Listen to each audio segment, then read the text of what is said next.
Hello again, my friends. Welcome back to KSP YouTube channel. Today we will be making superior Soviet-Russian Skylon recreation. Oof, went a bit French at the end there. But in all seriousness, welcome back to this YouTube channel operated by me, Matt Lowne. And today we'll be making a kind of a recreation I saw on the subreddit.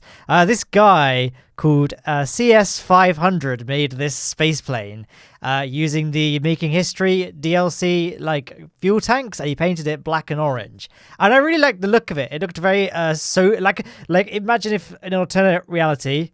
Well, first of all, if in an alternate reality Skylon got built, but then in an alternate reality, that was built in Soviet Russia. And I really like the look of it, so I thought I'd do the same sort of thing here. We're going to be making a space plane SSTO using these parts here. Like, I really liked the creative use of these. Like the nose cone and the tail cone of this spacecraft are actually meant to be used as side boosters for Soyuz-style rockets, again, taken from the Making History DLC. But, you know, they also make very good nose cones and tail cones. So another great use of parts that I really appreciated. So there you go vote that post if you want to. Now, I wanted this thing to be able to carry crew into space, and unfortunately this diameter part has no crew modules aside from a Gemini style command pod, which doesn't really work in inline setups. So I went with a fairing that I could then paint the same color as the rest of the fuselage, which is a nice bonus, and put some crew cabins inside the fairing. I do have that fighter jet style cockpit at the front. That's going to go. Do not worry, I realised it kind of stuck out like a sore thumb, that just white blob there. The only kind of bummer about this build is that the wing pieces themselves are not recolorable, and there's no black, orange, or otherwise dark wing pieces in this game. So that's kind of the downside of this construction. I know there are probably more. I know there at least was a mod at some point, I don't know if there still is, that lets you recolor parts in Kerbal Space Program, and I know it's a planned feature for the sequel, but for now, there was no other workaround in stock Kerbal Space Program for me. And then we're just going to add some, I don't know, tail fins, and we'll add some front canards as well. And then that's pretty much the design of the Skylon done. And I wanted it to be able to kind of go places other than low curve in orbit, so I fitted it out with some nuclear engines as well, just so we got lots and lots of Delta V, and we can do a Minmus landing when we're in space. Spoiler alert, that's the plan for this mission. We're going to do a Minmus landing with our big SSTO that can carry crew. And speaking of the crew, I was trying to figure out who I was going to carry into space. Would it be Jebediah, Valentina, Bill, or Bob? And then I thought, you know, my Discord server staff, a link to which is in the description of the video if you'd like to join the server. My server staff, they're very hardworking individuals. I don't pay them. I have it on good authority. All of their families are starving, but I make them work anyway, because by golly, they can pull themselves up by their bootstraps and get some experience. I don't know where I'm going with this, but I felt they deserved a holiday. So we'll be taking all of the server staff from the Discord server to Minmus, and then they can get back to... I mean, we'll be taking laptops with us so they can continue moderating the glorious server. And well, you'll see me create them with the Kerbal Creator in just a second. Now, one of the downsides of having the crew cabins inside a fairing is that there are no visible windows on this thing. I don't really care if my server staff can't see out, because they can be just looking at their laptop screens running the server. But I want to make it look like this thing is a passenger plane, because it is. And so I just added these circular lights to the fuselage edge just to kind of give the illusion of being windows. I think they did a pretty good job. And they also kind of fit with the Soviet style like aesthetic of this plane, because the old Soviet rockets, obviously being much older than modern rockets, had very small windows, small round windows, the re-entry pods. But to come to think of it, modern rockets don't have windows either. So, but I don't know, it just kind of adds to that kind of clunky Soviet Russian architecture, engineering kind of feel. I don't know. Maybe you disagree, but I liked the way they looked anyway. I think they suit the aesthetic of this aircraft a little better than necessarily those rectangular windows do. Just make sure if you do this, do what I'm doing here, and just turn the brightness down, because those lights are very, very bright, and having so many of them will result in a rather blinding appearance when you turn them all on. So just make sure you set the brightness to like low, just so they only illuminate themselves, if that makes sense, and don't provide that much ambient light, because that's how much light a real window would provide. Not very much. Then I decided to extend them along a bit just to be in line with the cockpit, which as you can see I replaced with 2 back-to-back Mark 1 command pods just because they fit the colour scheme better. That's the only reason I went with those. I did have a look at offsetting the Gemini-style command pod on there. But I wasn't quite sure, like, because it's the right diameter, but I wasn't quite sure if I just liked the aesthetic of it. So I went with this version instead. Anyway, I did a quick tally of my staff roster and realised I had 7 members of staff, including myself, and we've only got 6 seats on board this thing. So I switched out one of those passenger bays with the 3-seat re-entry module because that was the only thing that could accommodate 3 Kerbals and also fit within the fuselage diameter of this craft. And there they all are. Our Kerbals are all there. We've got me and Beth in the front of the craft. Katie and Nick Xavier have got their own private cabin. And then Veneer is kind of heading up the rest of the staff in the back with Link and Admiral Boop. And I hope I didn't miss anyone. I was like, I hope I haven't forgotten anyone that's in my server staff roster. Big oof if I did. Anyway, we can launch this thing and get ready to ascend. Now, one of the downsides of building a craft out of these pieces is that these are actually designed for rockets, not for space planes. So all of these tanks have lots of space for oxidizer, pretty much all of which I had to drain because the majority of this flight will only use liquid fuel because obviously we're using the Rapiers at the moment, which gets their oxygen from the air, so don't need oxidizer. And then once we get into space, we'll be doing all of our burns, maneuvers, and all of that good stuff with the nuclear engines, which don't need oxidizer either. So the only thing we need oxidizer for, really, is transitioning from the upper atmosphere where there's not enough air to run the Rapiers and the edge of space itself. So we only need about 500 units of oxidizing. I've got 671 on board this thing, which obviously leaves a lot of empty fuel tank space. I kind of used that to justify having that front cockpit setup slightly clipped inside the fuel tanks, but even so, I mean, like, what would be better is if you could, like, toggle the contents of fuel tanks in this game. So, for example, I don't know, these fuel tanks here, you can toggle them to just contain oxidizer, just contain liquid fuel, or just, what we've got at the moment, which is a combination of liquid fuel and oxidizer. Because, what's the total, unit capacity of this tank? It's about 10,000 units of fuel. It's a bit more than that. It'd be great if you could just switch that to just be 10,000 of pure liquid fuel rather than half liquid fuel, half useless oxidizer. But we don't live in a perfect world. I guess there are mods that fix this, and hopefully the sequel will fix that as well.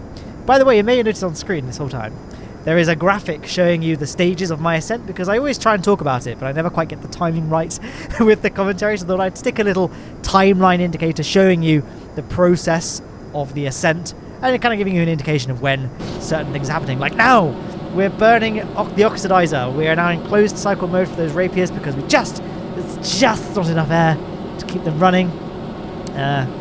As we're doing there. I don't think to explain very quickly, I know I've talked about this a lot in all my SSD videos, so you probably didn't need to know this, but at the beginning of this flight, we had a very flat trajectory at first, just to get ourselves up to about 450 meters per second, because until you reach that point, this thing can't really go very far, because the Rapiers are what's needed to drive this thing to high speeds, and the Rapiers don't really provide very much thrust until you're past the 450 meters per second speed. And I always tend to try and just get it out of the way as soon as we're off the ground, just because there's lots of oxygen low down, so we can quickly get up to that speed and then start ascending at a high speed, so we waste less time on the ascent itself because we're already going nice and fast.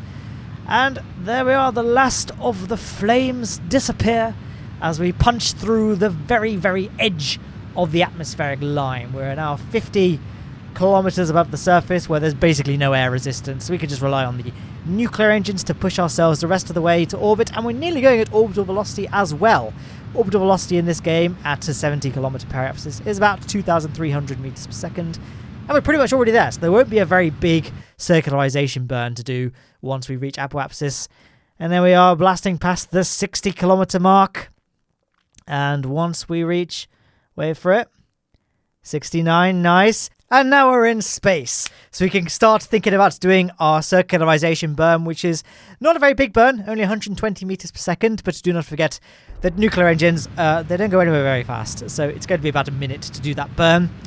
I say this in every video, but just to reiterate, the way you work out when you need to start burning, you take your maneuver node, estimated burn time on the maneuver node, cut it in half, when your time to maneuver node is at that value, that's when you start burning. So I think we had a 50-second burn, so I started burning about 25 seconds before the maneuver node was reached. And now we are in a stable orbit. Our crew, they are over the moon. Actually, they're not over the moon yet. We're still above Kerbin, but soon they will be over the moon and on their way to Minmus, which is another moon. So they won't be over the moons, just over the moon. Great commentary. Anyway, we're going to make a maneuver node once we've set Minmus as our target, and we got pretty lucky. We got an encounter pretty much immediately, so it didn't take much effort to when it came to the planning of this burn.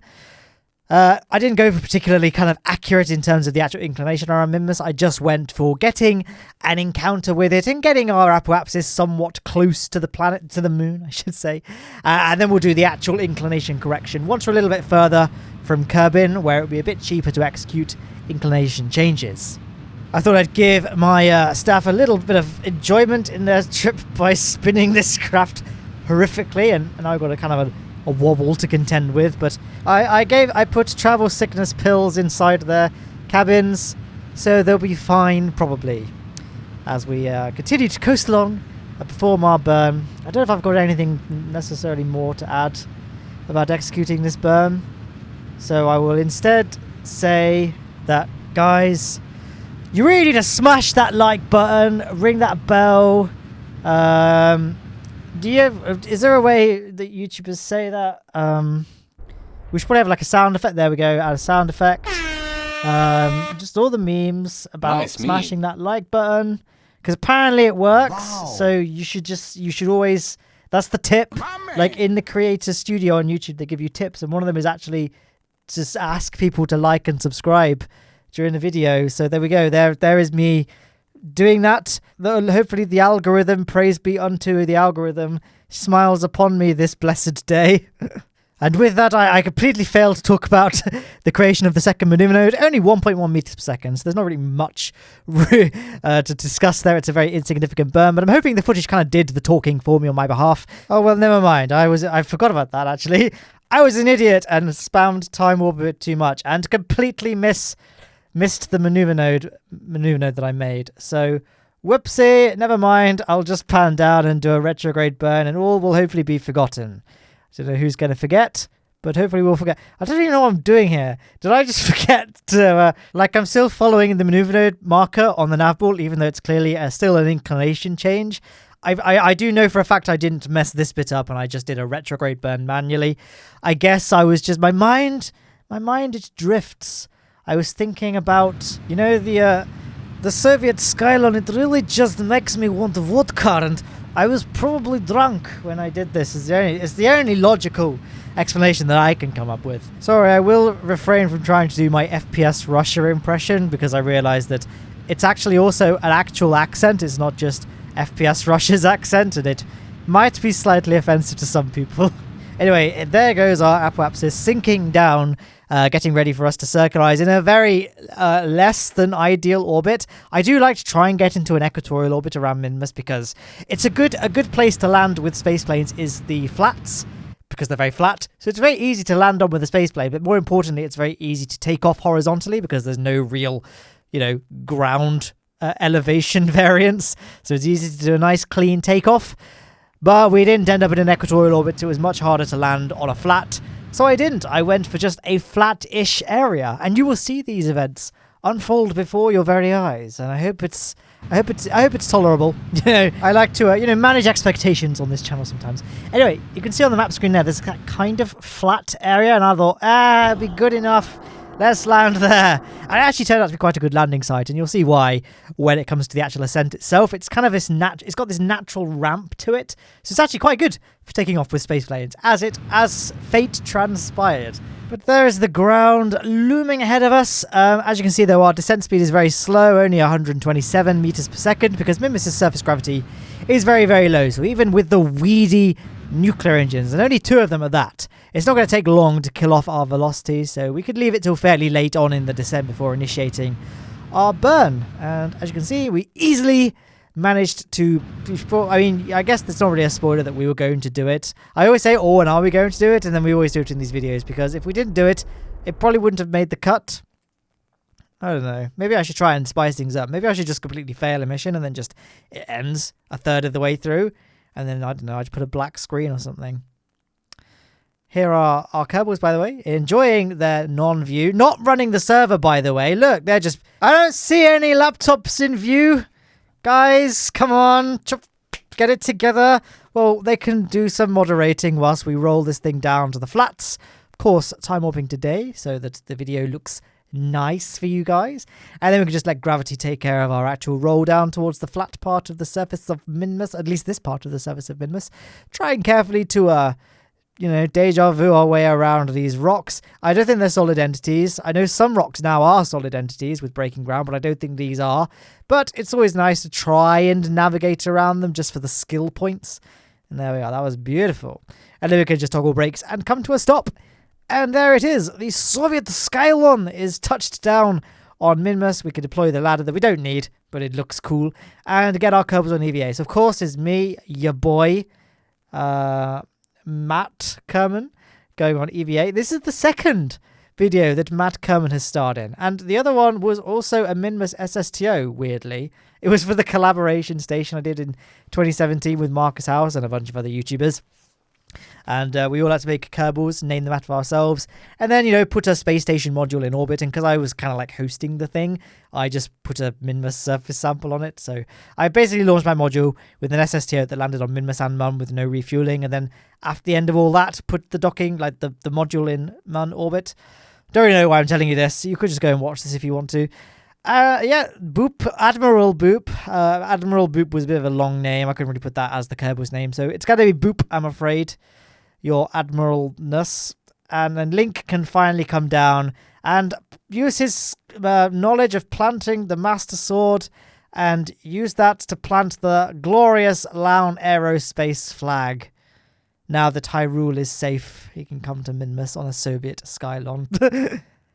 And we can crossfade across to a lovely little shot of them all kind of doing a 1,000-yard stare. None of them looking at the camera.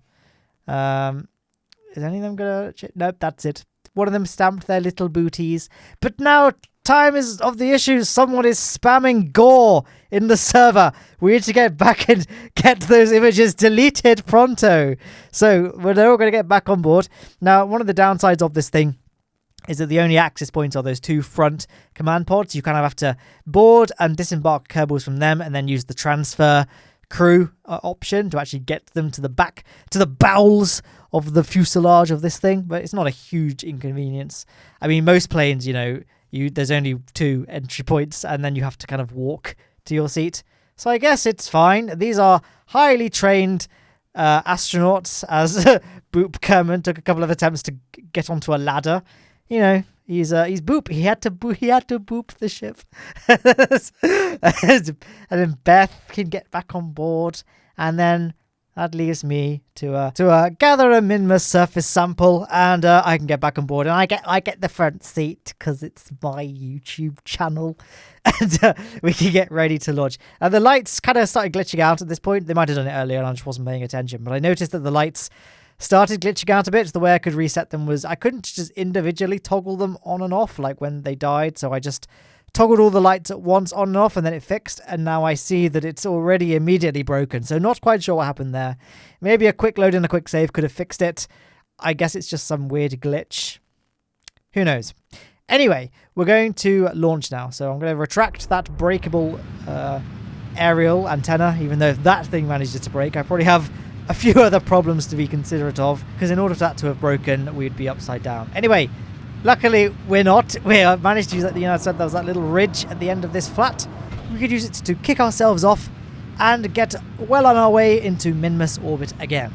You may have noticed throughout this mission that we do have a little bit of an excess amount of Delta V in this craft, really, for a Minmus landing. I mean, it was not enough that I could have easily done a Mun landing. Like, it could probably have done a Mun landing if I really wanted to. But the thing is, I really enjoy going to Minmus, and it's just so nice, especially for this SSTO, which doesn't have great TWR with only 2 nuclear engines and no remaining oxidizer to help with the takeoff. This thing would have more easily done Minmus than Mun. And I guess, when it comes to like watching these videos to try and learn how to SSTO yourself, Minmus is a much more kind of achievable and replicatable destination to reach. Don't know if that was a real... Just kind of making up words. Just cool. We'll move on. And I just prefer... I get more enjoyment from going to Minmus than Mun. I guess Minmus is easier. And I should probably try and push myself for the sake of this channel and my own sanity. But sometimes, guys, you have a busy week, and I just did an Eve and Gilly mission. So I thought, let's just have a relaxing time this week with our Soviet-Russian SSTO. And by having an easy destination, it provides more time to drink vodka. So it's win-win-win-win, really. How many positives and negatives did I give? I don't really know. Now you can see me escaping Minmus, putting myself on I wanted to make sure my orbit was flat, as in we'd be perfectly equatorial, rather than at the tilt that Minmus is at, just because it'll make it a little bit easier when it comes to aiming for the Kerbal Space Center. Now, at this point, what I planned on doing was what I do in all of my Minmus SSTOs, which is performing a retrograde burn at Kerbin apoapsis, lowering our periapsis to infiltrate the atmospheric border, and then doing a series of air brakes in order to lower our apoapsis down to 80 kilometers-ish, and then we can circularize, and then from there deorbit and aim for the Kerbal Space Center. However, I don't know if there was an update. Well, there was obviously an update quite recently, but I'm not sure if the heat tolerances of those big S-delta wings have been changed for the worse. It seemed that the two wings would explode at 60 kilometers above the surface of Kerbin. Granted, we're going to be coming in fast because we're coming from a very high orbit, but even so, the heat tolerance of those wings was always much better than that. So I don't know if maybe it was kind of just glitchy or what, but I did check what my re-entry heat settings were, and they weren't, any higher than just 100%. And I don't think I was coming in that fast. We're already only 3,000 meters per second, which those wings could normally tolerate. Maybe I just got unlucky, or just the design of this thing was just excessively baiting of the Kraken. I'm not sure. I probably should have looked this up before doing this commentary, but I know someone's probably going to mention it in the comments for me now, so I don't even need to bother. I can just coast along you guys. So what I did in the end was I just decided to create a maneuver node at periapsis, which I promptly raised to be above the Kármán line, and just manually lower our periapsis down. And now we're going, a whole kilometer per second slower. So now we should be able to re-enter without too much fear of exploding due to excessive heating. Now I'm just waiting now for the Kerbal Space Center to be on the light side of the planet, just so you guys can see what I'm doing a little bit better, and also it's a bit nice to fly during the day. And I actually left it a little bit too late, so we're going to have to do a fairly steep re-entry now, because I probably should have started my deorbit burn a little bit further away from the I always call it Africa in my head, the continent that contains the Kerbal Space Center, because I guess it does look like Africa. So that's just kind of what I call it in my head. But I don't think I've ever said that in a commentary, that I just think of that as, oh, there's Africa, I'm going to start burning now. But there we go. I usually start burning a little bit earlier on before I get there, but in this case I didn't, so we're going to be entering a little bit steeper than normal. I know I just said that I was having problems with re-entry heating. It does get close. Things do get pretty toasty on board this thing. I believe Beth Kerman might nearly black out on re-entry. But other than that, it was all okay. We got good reviews on TripAdvisor from my staff, lest they become unstaff. Threatening look. We've got a lovely view there. Again, none of the staff can see because I didn't put windows on their command pods. And they can't even do any moderating, because now we're probably going to get some plasma blackout from the re-entry heating. So all they could do is sit there smiling and just enjoy the G-forces, I suppose. It's not much more. So they could just kind of accept their probable deaths. Kerbin re-entries could go either way, really, in this game, can't they?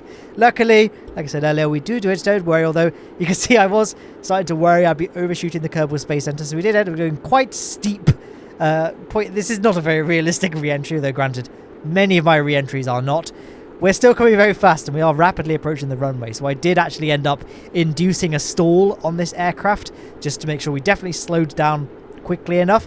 Didn't tell my staff that who didn't have windows that we'd be doing that, so they did end up kind of having to go through this horrible death spiral here in the dark with no visual context or clues as to why this thing is happening. But it's fine. It's a team. Ooh, this is very bad, isn't it? Oh, Beth coming in. It's a team building exercise, coping well under immense.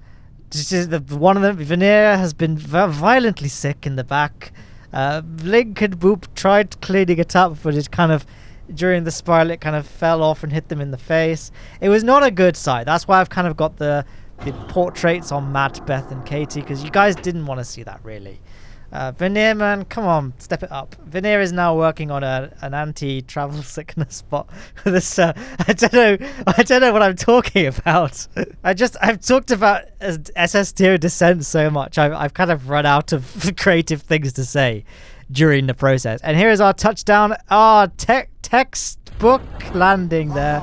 I had that parachute there bound to Action Group 5. That was a very quick deceleration, probably unnecessary, but I don't know, it's kind of fitting with the rest of that re-entry. You know, horrible, unnecessary, lots of G-forces, and just generally a thoroughly unpleasant experience for my staff.